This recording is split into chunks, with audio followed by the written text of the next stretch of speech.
Ayan, good morning, good morning. Magluluto na tayo. Ayan na po ang mga sahog ng Lomi Special. Simpleng mga sahog lang. Chicken, atay ng baboy, repolyo, patola, squid balls, chicken balls, bawang sibuyas, carrot, yung Mickey. Tapos yun, nandun din yung celery. Start na tayo. Ayan, isa-isa na.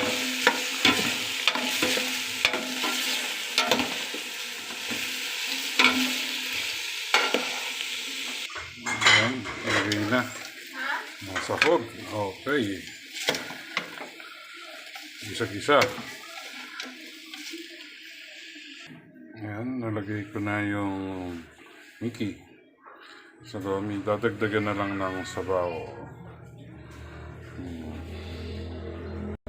Ayan, intay lang kumulo. Pagka malambot na, kulong-kulo na, tikman kung kulang ba sa asin, betchin o paminta. Tapos sa huli, lalagay ko na yung itlog. O, diba? Ayan, lagay na natin yung itlog.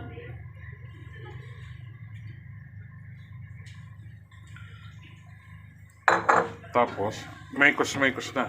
O. Diba?